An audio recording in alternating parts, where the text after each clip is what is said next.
the joy of a perfectly sunny Saturday morning walk, fresh coffee in your hand, daydreaming about your next adventure, and noticing the warmth of your partner's hand. Psh, cut the shit and ditch the fucking fairy tale. It's time to step outside the status quo and blaze your own trail. The path littered with setbacks and successes and newfound passions. Why? Because when you break away from the script, you start to pursue a life by choice, one that is all yours. You are one decision away from unscripting your life and trading mundane for freedom and confidence. Listen and learn alongside others who have already decided that the journey is better than the fairy tale. After listening to this episode, you'll know what it takes to rewrite your life. I'm so glad you're tuning into this episode today, and I just want to give you a little context to what I'm going to be sharing with you, because I feel like this podcast is kind of known for the amazing guests that I bring on and the perspectives I try to pull out of the guests to share some sort of value that you can take away, implement in your life, or just feel seen, heard, and connected at a deeper level.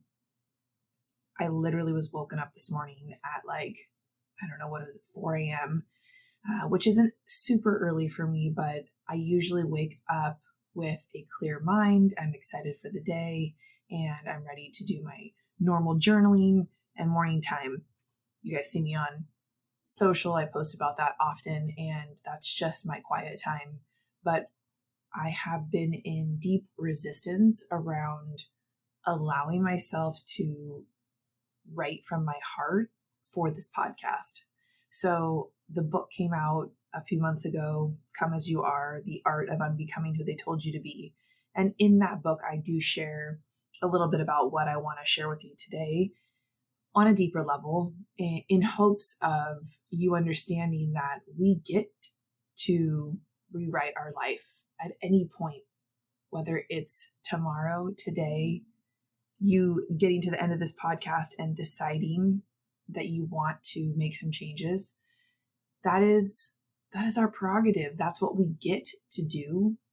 And a lot of times we somewhere along the line need permission granted, permission seen through someone else doing something, or through the knowingness that where we are is not where we want to be, or what got us here won't get us there.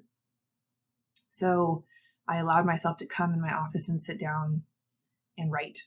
And the following is what came out.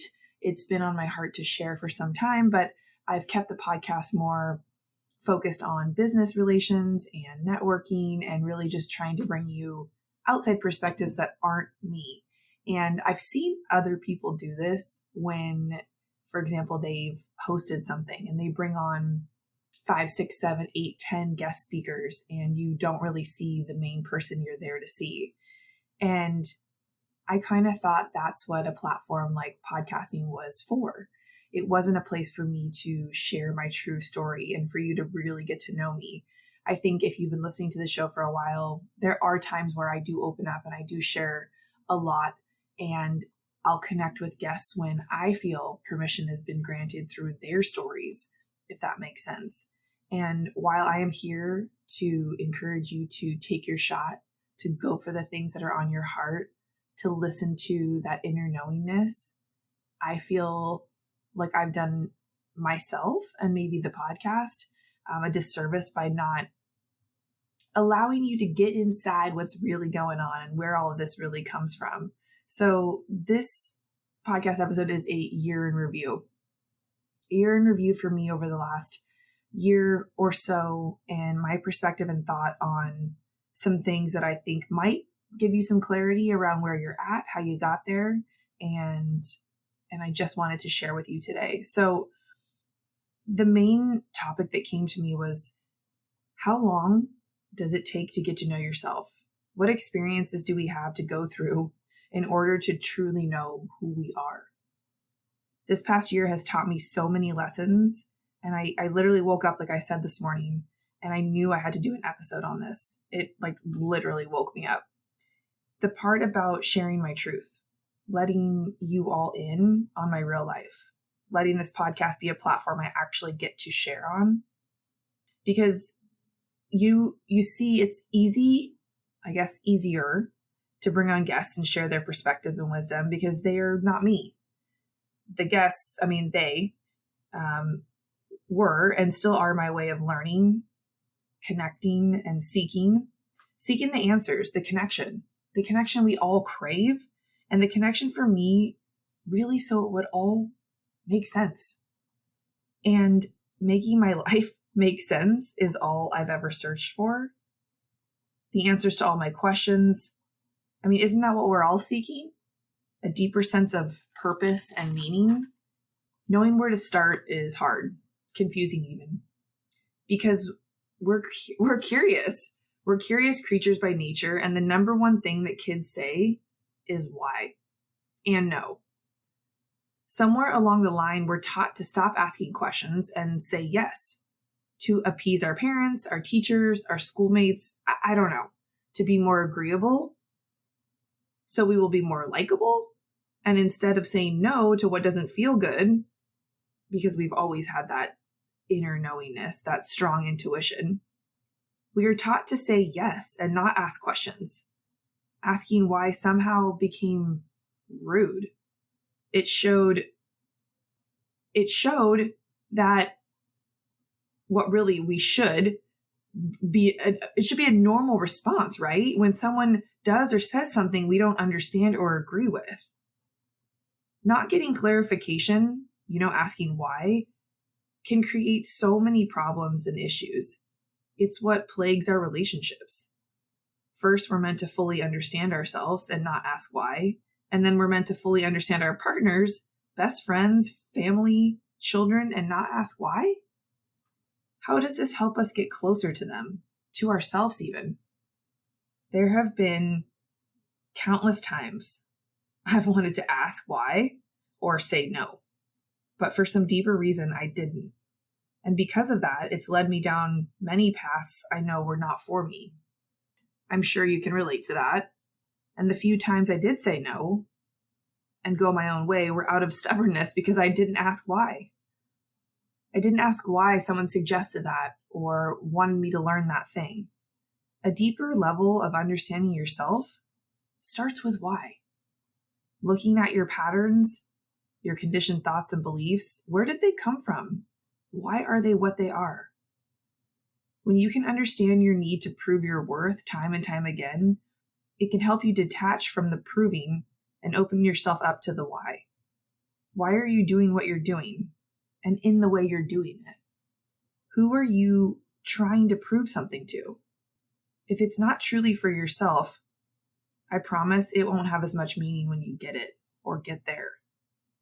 I know this firsthand. From buying my first house to getting married to only end in divorce 2 years later, to then competing in bodybuilding, to then having a baby, the list goes on. I think I speak to a majority of women around the ages of 25 to 60, and it's in those years we do the work. All of those experiences shape my life, shape me. They've shaped you. They've taught me more about myself, but also looking back, I can see if I had just asked myself why, a few layers deep, I may have made different choices. And while most people will say they don't regret their lives or the path that got them where they are now, and while that's a bit more true for me some days, I'm finally aware that if I had known I could say no, I would have avoided some really hard lessons that I don't believe needed to happen. And if I had just trusted in myself a little more and listened to my inner knowingness, I could have asked why. Why do I think I need to buy the house? Why do I feel the need to get married so young? Why does divorce seem like the answer? Why is this all happening to me? Why am I numbing myself with drugs and alcohol? Why do I think a baby will make all of this better? As I sit in reflection over the past 42 years, I am saddened that I didn't ask myself why more. We are intuitive beings, and we all have that North Star inside of us. Creating time to connect back to that past year has really allowed me to deepen my relationship with myself. Really the past several years. I've enrolled in breathwork training. I've done a human design certification, studied the art of podcasting, went through the process of writing a book, recently rebranded this podcast and created a lot more space and time in my days to listen to myself. After spending years hustling, working, and grinding, it was time. And it might be time for you too. Time to get quiet so I could actually hear myself. There are moments where you can hear yourself. And wherever those are, I challenge you to spend more time there so that you can get more comfortable with who you are now. Thank you for listening and being on this journey with me. Sharing our stories has always been a way to connect with one another.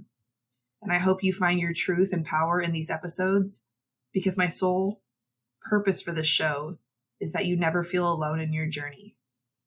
I know this is a one-off from what I normally put out, and I'm truly interested if this is resonating with you and if you'd like me to share more around my journey to discovering who I am, what I need. And in that, I hope you'll do the same for yourself. I can't wait to see you next week. Thank you for supporting this podcast. Thank you for allowing me to grow with you. And I'm always here if you need me, just a DM away. I'll see you next week. Creating this podcast is as much fun as it sounds, and it's not hard. You're worthy of sharing your expertise with the world.